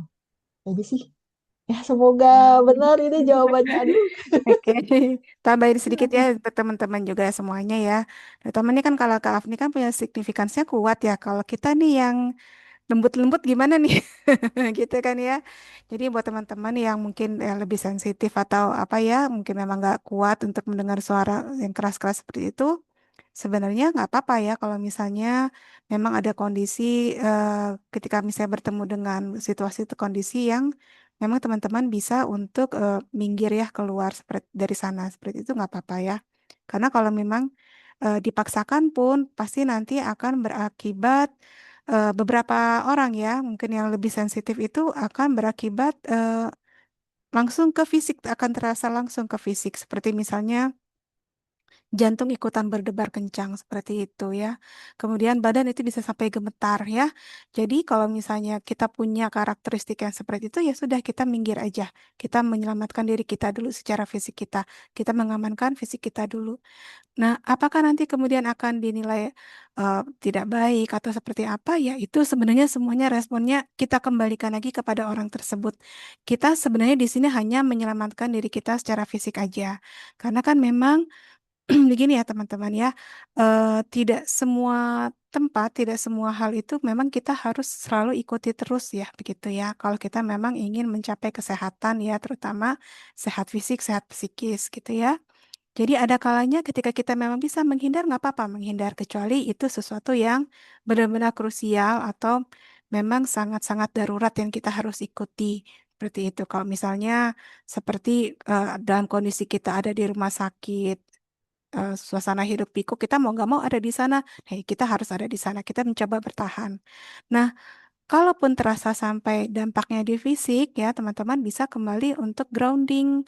Seperti misalnya gimana nih, kadang-kadang kalau yang sensitif ini bisa sampai-sampai saking terganggunya secara fisik itu sampai apa ya, kadang-kadang kita seperti lost gitu ya, kita seperti kehilangan posisi, kehilangan diri kita sendiri gitu ya, saking suara itu begitu kencang masuk ke dalam telinga kita. Nah, kita bisa nih mulai menyadari diri kita sendiri ada di mana. Mindfulness ya saat ini. Kita mulai bisa merasakan contoh misalnya pakaian yang kita pakai sekarang gitu ya. Seperti apa nih rasanya di tubuh kita. Kemudian suasana sekitar kita. Oh, kita bisa melihat mungkin warna langit seperti itu, mungkin warna tembok seperti apa.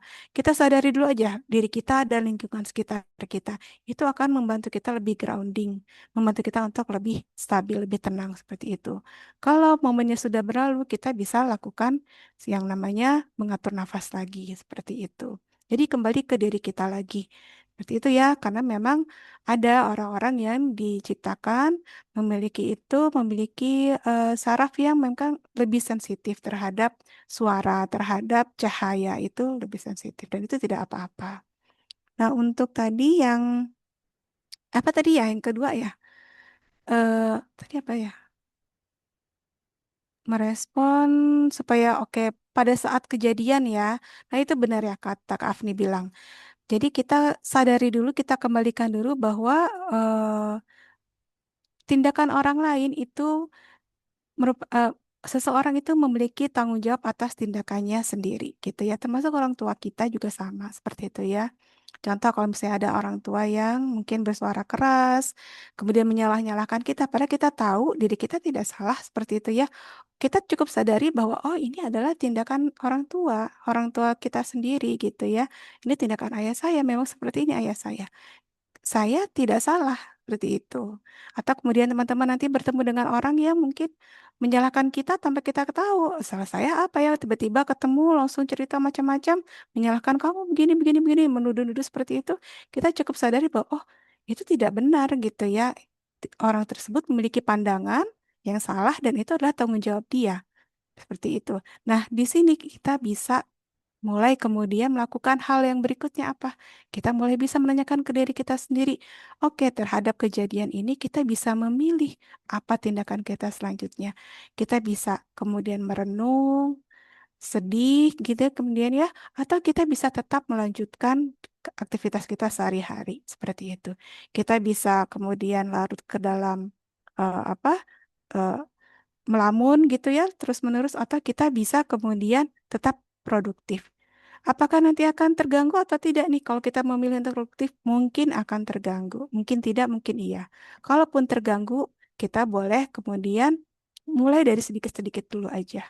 Seperti misalnya kalau misalnya kita sedang asik bekerja gitu ya, kemudian ada orang tua yang kok kamu begini-gini ngomong seperti itu ya menyalahkan kita kan kita bisa kaget dulu nih responnya ya. Kaget, "Uts," gitu ya. Loh kok aku disalah-salahin padahal aku nggak salah seperti itu ya. Kita sadari bahwa itu adalah perilaku orang tua kita dengan segala keterbatasan mereka. Nah, kemudian kita kembalikan ke diri kita, oke, ini perilaku orang tua saya dengan keterbatasan mereka, saya boleh memilih apakah kemudian saya merasa akan terus-menerus merenung, diam, sedih, atau saya tetap ber apa melakukan hal yang saya lakukan tadi. Tapi gimana nih kita udah terlanjur biasanya emosinya sudah terpengaruh ya jadinya bad mood gitu ya. Mau nggak mau jadi ikutan bad mood. Ya sudah kita mulai lakukan dengan yang sedikit demi sedikit dulu aja. Nanti biasanya sih kalau udah seperti itu otak kita nanti belajar oh orang ini walaupun mengalami kejadian yang tidak menyenangkan dia masih tetap bisa bertahan. Nanti dari sana baru tuh diri kita, tubuh kita akan belajar yang namanya resiliensi atau yang namanya daya tahan seperti itu. Oke, ujian yang seperti ini dia bisa alami. Kemudian nanti ada ujian yang lebih tinggi lagi, lebih besar lagi, dia bisa menghadapinya lagi seperti itu. Ya, teman-teman begitu ya. Jadi kita pelan-pelan aja nih jalannya dalam hidup. Oke, Ada oke. mau nambahin sedikit ya? Boleh silakan. Ya, jadi marah itu adalah emosi yang memang boleh ada di manusia. Ya, jadi marah itu wajar ada. Tapi bedakan antara marah dengan marah-marah ya. Ya. Marah-marah itu wujud perilakunya ya Hmm. yang salah, yang salah. Jadi kalau misalnya kita melihat hal yang tidak benar, ya, ketidakadilan atau apa ya, kita ada rasa marah itu adalah sesuatu yang wajar. Tapi ketika wujud perilakunya marah-marah, suara meninggi, melotot, bentak-bentak, itu adalah wujud perilaku yang salah dari emosi marah. Oleh karena itu ketika misalkan sekalipun ya, misalkan sekalipun ini contoh saya ambil ya di diri saya sendiri ke anak gitu. Misalnya sekalipun anak melakukan sesuatu yang salah gitu, yang salah di mata saya ya, atau menimbulkan rasa marah tadi. Tapi ketika wujud perilaku saya marah-marah, saya tahu bahwa itu salah dan saya minta maaf. Ya maafin ibu ya, karena ibu telah salah marah-marah. Ya, seandainya pun kamu salah sekalipun, wujud reaksi ibu itu salah gitu. Nah, jadi nanti ketika menghadapi orang yang wujud perilakunya salah, ya benar tadi, itu adalah tanggung jawab ownership dari orang tersebut sendiri. Ya, jadi jangan langsung diambil ini pasti karena saya, makanya begitu. Ya, pasti karena saya. Dan kemudian menyalahkan diri sendiri, itu yang membuat kita jadi makin terpuruk. Ya, setiap orang itu punya kebebasan memilih wujud perilakunya sesungguhnya, termasuk diri kita sendiri. Ya, wujud meresponnya seperti apa. Itu aja. Terima kasih. Baik, terima kasih Kak Afni sudah apa share tadi penting banget ya. Jadi kita sebagai manusia itu kita bisa boleh memilih respon kita. Apalagi kita dikaruniai oleh Tuhan itu kelengkapan berpikir berupa otak yang sangat-sangat canggih ya luar biasa. Seperti itu. Dan hati kita juga bisa. Kita bisa tanya ke hati kita, seperti misalnya, kalau kita mau merespon marah, enak nggak ya, nyaman nggak ya diri saya gitu ya. Kalau saya mau responnya kemudian eh sedih terus-menerus, enak gak ya, nyaman gak ya? Oh ternyata hati kita bilang, ah nggak enak gitu ya, sedihnya sebentar aja deh gitu. Kita boleh ikuti itu seperti itu. Kalau sudah sedih sebentar mau ngapain? Ya udah kamu lakukan lagi dong, beraktivitas lagi dong. Itu kita ikuti. Seperti itu ya. Baik teman-teman, apakah di sini masih ada yang ingin ditanyakan atau ingin berbagi lagi? Oke, kalau misalnya masih ada, silakan. Kalau tidak ada, nanti kita akan masuk ke sesi terakhir ya di acara malam ini.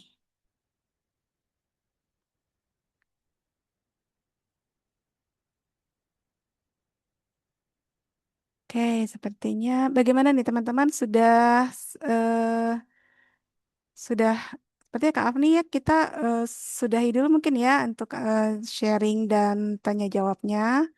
Jadi teman-teman kita akan menutup acara malam ini dengan refleksi berupa relaksasi singkat ya supaya apa yang kita pelajari malam ini, kemudian mungkin emosi-emosi yang sempat hadir di malam ini itu bisa kita integrasikan dalam diri kita dengan lebih baik lagi gitu ya. Jadi kalau tadi teman-teman sempat ada yang ke-trigger emosinya, aduh jadi ingat memori saya tentang orang tua seperti ini, boleh sekarang dilarutkan lagi ya, ditenangkan lagi tubuhnya, dirinya, hatinya itu kita tenangkan lagi. Supaya apa? Supaya teman-teman menyadari semakin tambah tinggi kesadarannya bahwa apa yang kita lakukan dalam hidup kita itu adalah semuanya berdasarkan pilihan kita dan kita boleh memilih untuk melakukan hal yang lebih baik dalam diri kita. Seperti itu ya teman-teman ya. Baik. Untuk Kak Afni, apa Kak Afni mau ikut acara sesi healingnya ini? Baik ya, kita sama-sama akan melakukan hening sejenak ya untuk teman-teman yang sudah terbiasa ikut di sini prosesnya sama. Nanti kita akan hening bersama-sama. Nah, untuk teman-teman yang baru, jadi kita eh, relaksasinya adalah healingnya adalah dengan cara kita merelaksasikan tubuh dalam hening seperti itu ya, bolak-balik ini ya. Jadi relaksasinya secara hening. Saya tidak akan membimbing dengan bimbingan kata-kata tertentu atau sugesti atau meditasi yang diucapkan itu tidak. Jadi kita akan pertama kita relaksasikan dulu tubuh kita, kemudian kita akan masuk hening sebentar saja. Kenapa hening? Karena dalam hening itulah nanti tubuh teman-teman itu akan eh, menjadi tenang secara fisik ya, denyut jantung kita berkurang, apa bukan berkurang ini ya, berkurang maksudnya menjadi lembut gitu ya, denyut jantung kita melembut, nafas kita kemudian juga lebih tenang lagi. Nanti akan otomatis pikiran kita pun akan mengikuti lebih tenang, hati kita juga akan ikut tenang seperti itu. Ya, teman-teman ya. Nah, baik, karena di sini mungkin ada yang baru mengikuti sesi healing. Untuk Kak Afni juga baru ya. Baik, akan saya bimbing aja. Silakan teman-teman di sini untuk sesi healingnya kita akan mulai bersama dengan kita menyadari dulu apa nih yang saat ini menjadi keluhan yang kita rasakan sekarang. Silakan apabila teman-teman ada yang merasakan keluhan secara fisik, boleh disadari. Ya, misal aku sedang sakit apa disadari dulu ya, mungkin sakit tenggorokan atau sakit flu seperti itu atau tangan, kaki seperti itu ya. Atau teman-teman yang memiliki masalah psikis seperti misalnya kecemasan, rasa sedih, rasa takut itu disadari dulu. Cukup disadari saja, oh ya, aku memiliki rasa sedih sekarang, aku memiliki rasa marah sekarang. Terhadap siapa boleh diucapkan juga dalam hati juga boleh ya disadari seperti itu. Atau teman-teman yang saat ini sedang memiliki harapan tertentu, itu pun boleh disadari. Misalnya saya sedang memiliki harapan apa nih? Ingin menemukan jodoh seperti itu boleh, seperti itu ya. Atau sedang menanti kehadiran anak itu boleh. Atau sedang berharap untuk masalah finansial itu silakan. Itu ya. Nah, setelah teman-teman sadari, kemudian teman-teman silakan posisikan dirinya yang nyaman, boleh duduk, boleh berbaring, boleh duduk berselonjor juga boleh. Posisikan tangan dan kaki, tangan kanan, tangan kiri itu terpisah. Jadi boleh ditaruh di atas meja kalau duduk di meja, atau di samping paha atau di atas paha boleh, ya. Dan kaki kanan dan kiri silakan juga dipisah seperti itu, ya. Oke. Nanti akan saya bimbing teman-teman untuk hening sebentar saja, sekitar 3 menit saja maksimal. Dan teman-teman nanti bisa merasakan tubuh teman-teman mulai menenang, mulai tenang, denyut jantung menjadi lebih tenang, kemudian nafas kemudian menjadi lebih lembut ya. Nanti pikiran kita, hati kita itu juga akan mengikuti seperti itu ya. Baik, apabila sudah teman-teman, saya akan membimbing teman-teman untuk mengucapkan niat. Kenapa diucapkan niatnya? Supaya nanti didengar oleh tubuh teman-teman sendiri. Ya, jadi nanti yang akan menjalankan harapan ini adalah diri teman-teman sendiri. Ya, tanpa saya harus mengucapkan kepada teman-teman, cukup teman-teman ucapkan ke diri teman-teman sendiri. Oke, silakan diucapkan niatnya. Untuk yang Muslim, sebutkan dengan izin Allah, aku berniat. Atau dengan izin Tuhan, aku berniat. Ucapkan, misalnya sakit, sakitku sembuh sekarang juga dan seterusnya. Itu yang kita harapkan, itu yang menjadi harapan kita. Diucapkan niatnya. Dengan izin Tuhan, dengan izin Allah, aku berniat. Seperti apa lagi tadi? Kecemasanku sembuh sekarang juga dan seterusnya. Mohon maaf, saya mute ya. Kemudian apalagi misalnya rizki. Rizki yang halal dengan izin Tuhan, dengan izin Allah aku berniat rizkiku halal, lancar mengalir dengan berkah. Seperti itu. Sekarang dan seterusnya ucapkan. Kalau teman-teman punya harapan kepada anak, misalnya kepada orang tua, ucapkan. Dengan izin Tuhan, aku berniat orang tuaku, misalnya bagaimana orang tuanya? Orang tuaku penuh kasih sayang, hatinya lembut, seperti itu. Boleh ucapkan. Seperti itu ya. Oke, apabila sudah, silakan sekarang teman-teman boleh pejamkan mata dan ikuti kata-kata saya. Oke, siap ya? Silakan teman-teman sekarang, silakan tarik nafas yang lembut dan buang nafas perlahan-lahan.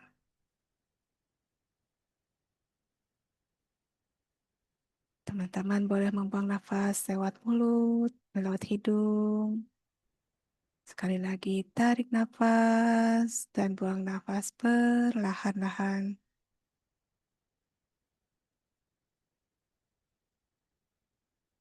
Satu kali lagi, tarik nafas dan buang nafas perlahan-lahan. Kita akan masuk dalam hening. Dalam hening ini, apapun yang hadir di diri kita, sensasi yang dirasakan di tubuh, apabila ada pikiran yang hadir, emosi yang hadir, kita izinkan, kita biarkan. Silakan teman-teman nikmati hening sampai nanti saya bangunkan kembali.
Baik, teman-teman, sekarang dengarkan lagi kata-kata saya.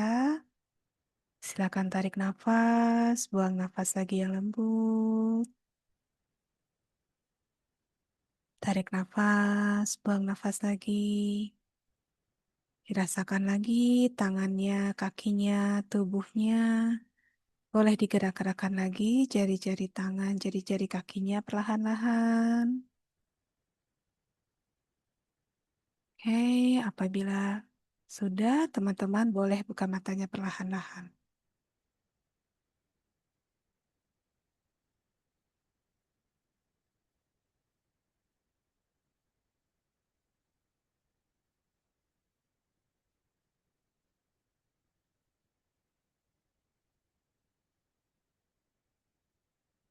Oke,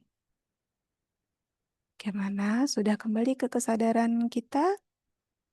Pelan-pelan aja ya, tarik nafas, buang nafas lagi. Pelan-pelan disadari lagi dirinya, tubuhnya, lingkungan sekitarnya.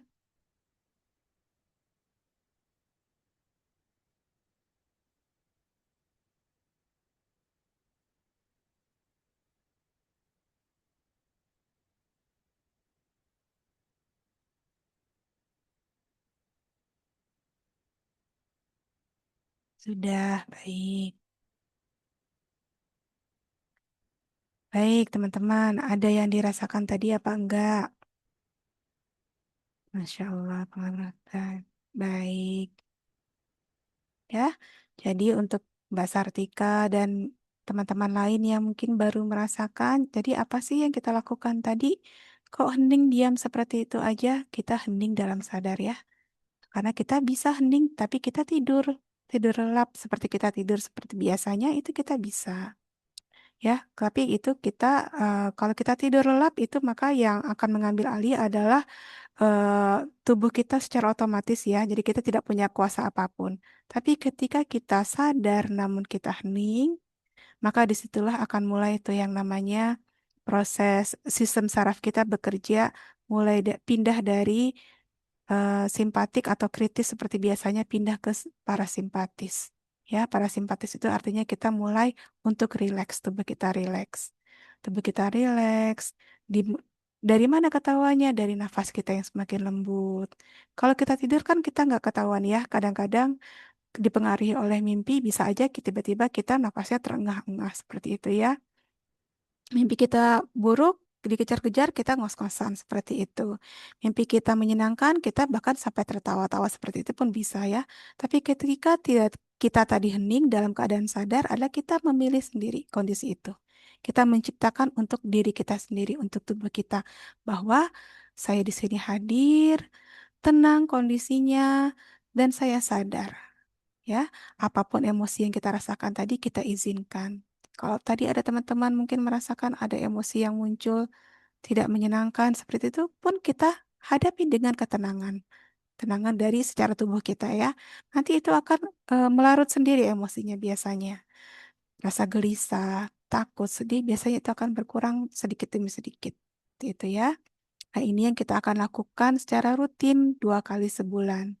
Kenapa dilakukan rutin? Karena teman-teman, dengan semakin kita sering dalam kondisi hening dan sadar seperti itu, kita memberikan tubuh kita kesempatan untuk rileks. Ya, tubuh kita secara fisik untuk rileks.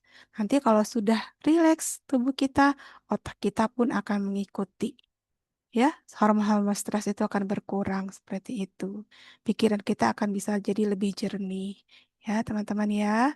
Seperti itulah nanti kita akan ikuti terus ya di grup kita.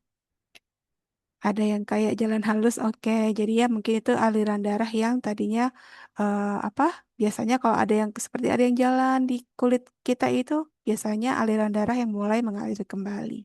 Seperti itu ya. Jadi itu sensasi-sensasi yang mungkin kita rasakan. Seperti itu ya teman-teman ya. Baik, karena sudah cukup malam, jadi mungkin kita sudahi dulu acara malam ini sampai kita nanti bertemu 2 minggu lagi insya Allah dalam acara Zoom Healing di bulan Mei. Ya teman-teman ya, untuk Zoom Healingnya, sesi healingnya kita 1 kali aja. Kalau untuk Zoom Healing rutin, nanti biasanya itu 2 kali sesi healingnya ya. Dalam 1 kali pertemuan kita adakan 2 kali. Baik, untuk teman-teman yang sudah hadir di sini, saya ucapkan terima kasih, terutama untuk Kak Afni juga.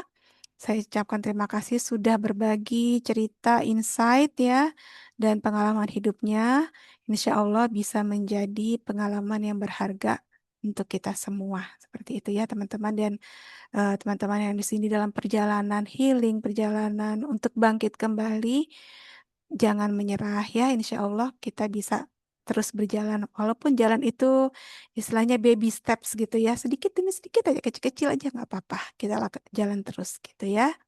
Untuk Kak Afni, ada yang mau disampaikan untuk menutup?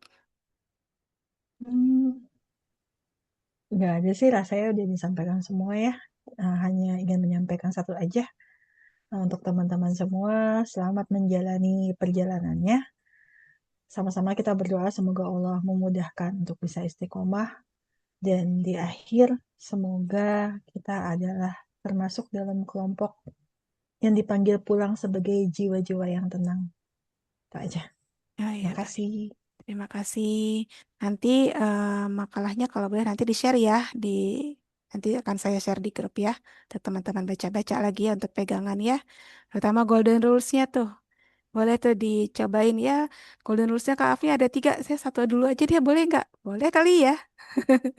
Golden Rules-nya satu dulu aja dia atau 2 gitu ya.